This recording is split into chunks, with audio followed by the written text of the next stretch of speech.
विष्णु लक्ष्मी नारायण भगवान की जय। बोलो विष्णु भगवान की जय। बोलो सततला एकादशी की जय। तिला एकादशी महात्मा की जय। अब तो नसीब सही लगाइए।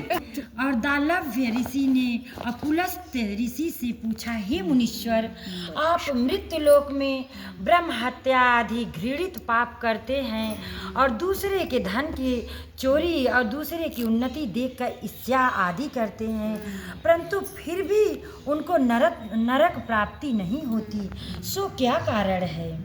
वह जानकर जाने कौन सा अल्प दान है और अल्प परिश्रम करते हैं जिनसे उनके सभी पाप नष्ट हो जाते हैं। यह सब कृपा पूर्वक हमसे कहिए। इस पर पुलस्त महात्मा बोले, हे मुनि, आपने मुझसे अत्यंत गंभीर प्रश्न पूछा है। करना चाहिए और तथा पुष्य नक्षत्र में 108 बार हवन करने चाहिए, और यदि इस दिन मूल नक्षत्र को द्वादशी को नियम से रहे तो स्नान आदि नित्य क्रिया से शुद्ध होकर भगवान की पूजन कीर्तन करना चाहिए और एकादशी के जागरण हवन करे।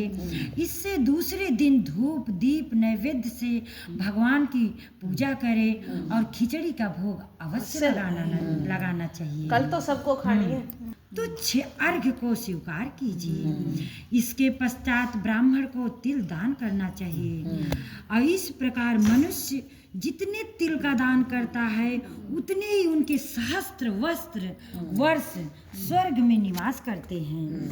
तिल का उपटन तिल जल में डाल के नहाना चाहिए और तिल का हवन करना चाहिए और तिल डाल के अर्घ देना चाहिए। षटशिला के दिन ये सब कार्य अवश्य करना चाहिए।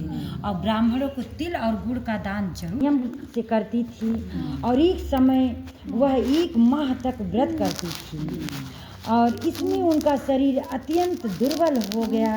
वह अत्यंत बुद्धिमान थी, परंतु फिर भी उनको कभी भी देवताओं तथा व्रतों से अपने मन का अस्थिर नहीं हुआ कि हम कितना पूजा करें, कितना व्रत रहे, जैसे किसी का खाना से पेट नहीं भरता। तो बोली, हे महाराज, आप यहाँ किस लिए आए हो? और मैंने की मुझे भिक्षा चाहिए। मैंने कहा। इस पर उसने मुझे एक मिट्टी का पिंड दे दिया।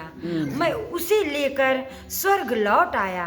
कुछ समय बीतने पर वह ब्राह्मणी भी शरीर त्याग कर स्वर्ग आई, और मिट्टी के पिंड के बाहर से उसे उस जगह एक वस्तु सहित गृह मिला। जैसे जब उसे गृह माने घर मिला, तो उसके घर के बाहर एक बहुत बड़ा मिट्टी का पिंड मिला, क्योंकि दान में उस ब्राह्मणी ने मिट्टी का पिंड दिया था। जब उसने अपने गृह के अन्य वस्तुओं को शून्य पाया, सारा गृह खाली देखा, मतलब उनका घर पूरा खाली था, वह घबराई हुई मेरे पास आई, विष्णु भगवान के पास आई और कहने लगी, हे भगवान, मैंने अनेकों व्रत आदि आपकी पूजा बहुत की है, परंतु फिर भी मेरा घर वस्तुओं से रहित है, मतलब खाली है, सो आप क्या कारण है? मैंने कहा। विष्णु भगवान बोले, तुमने अपने गृह को जाओ और वहाँ देव स्त्रियाँ तुम्हें देखने आएंगी। जब तुम उनसे षटशिला का एकादशी का पुण्य और विधि सुन लेना, तब ही द्वार खोलना। तुम्हारा मतलब धन से घर भर जाएगा, अन्न से। भगवान के ऐसे वचन सुनकर वह ब्राह्मणी अपने घर को गई, और जब देव स्त्रियाँ उनसे मिलने आई, देव स्त्रियाँ किस लिए आई कि वो ब्राह्मणी इतनी पूजा तप की थी तो थोड़ा पुण्य मिल जाएगा, इसलिए वो देव स्त्रियाँ उनके द्वार पे आई और बोली, हे ब्राह्मणी, अपना द्वार खोलो। द्वार खोलने के लिए कहने लगी।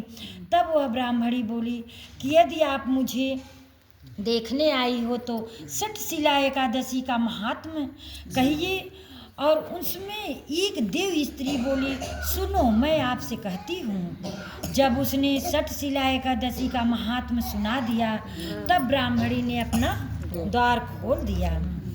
द्वार खोली। देव स्त्रियाँ ने उन उनको सबको अलग पाया। उस ब्राह्मणी ने देव स्त्रियों से कहा कि कहे अनुसार 60 शिला का व्रत किया और उनके प्रभाव से उनका गृह धन धान से भरपूर हो गया। अतः मनुष्य को मूर्खता त्याग कर 60 शिला एकादशी का व्रत करना चाहिए और सभी का उद्धार होता है इस व्रत से।